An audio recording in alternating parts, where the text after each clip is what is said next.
BA द्वितीय वर्ष की ऑनलाइन क्लास में आपका स्वागत है। हिंदी साहित्य के द्वितीय प्रश्न पत्र के अंतर्गत आज की चर्चा का विषय है जगदीश चंद्र महाथुर द्वारा लिखित कोणार्क नाटक। वस्तुतः कोणार्क नाटक के अंतर्गत आज हम कोणार्क नाटक के शिल्प विधान में व्यक्त प्रयोगधर्मिता विषय पर चर्चा करेंगे। कोणार्क की शिल्प धर्मिता को निम्नलिखित दो भागों में विभक्त किया गया है। नंबर 1, ऐतिहासिक त्रासदी और समसामयिकता। नंबर 2, मानव मन की उद्वेलित भावनाओं का प्रतिबिंब। नंबर 1, ऐतिहासिक त्रासदी और समसामयिकता। यह नाटक शिल्पियों में चेतना और उत्सव का संचार करने वाला है। वस्तुतः धर्मपद उसे नई दिशा प्रदान कर अपने कार्यों से पूरे क्षितिज को गुंजायमान कर देता है। इतना ही नहीं, दोनों ही पात्र इस दृष्टि से महत्वपूर्ण एवं क्रियाशील हैं।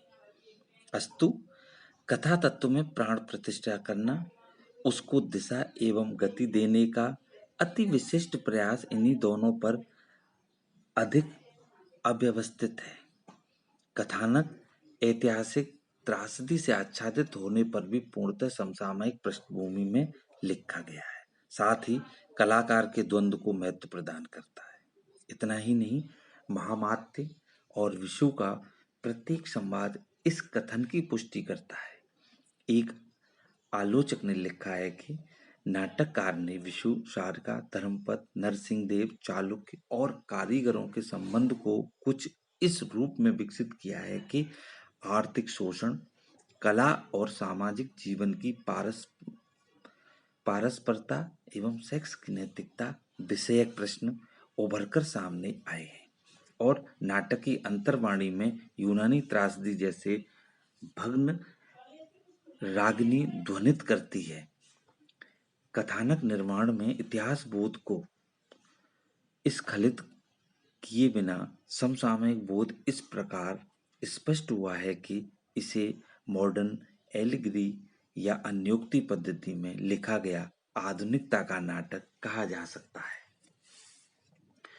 नंबर 2, मानव मन की उद्वेलित भावनाओं का प्रतिबिंब।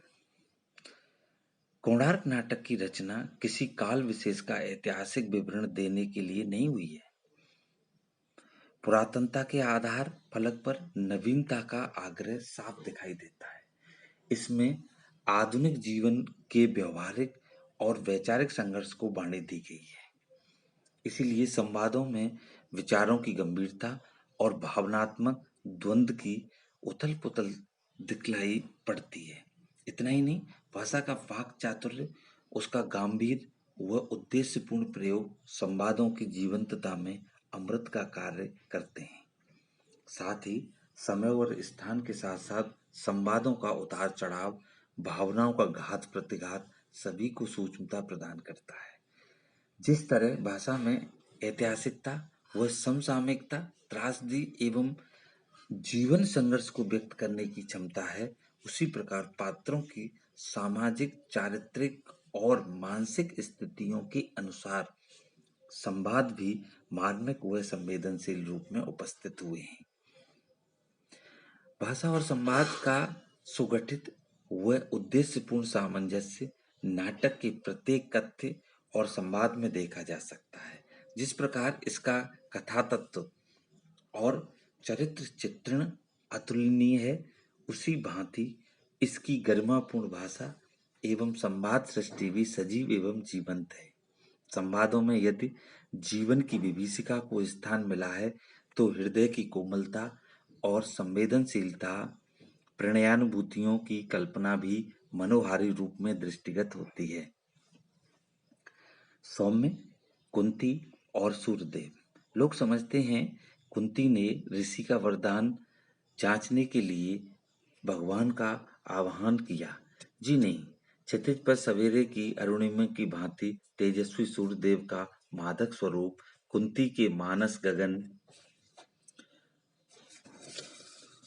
सामाजिक विडंबना के साथ ही राजनीतिक कुचक्रों व षड्यंत्रों का काफी नजदीक से अवलोकन किया।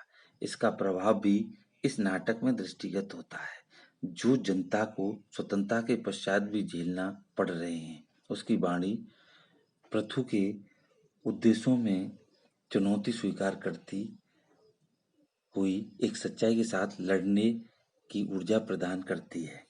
धन्यवाद।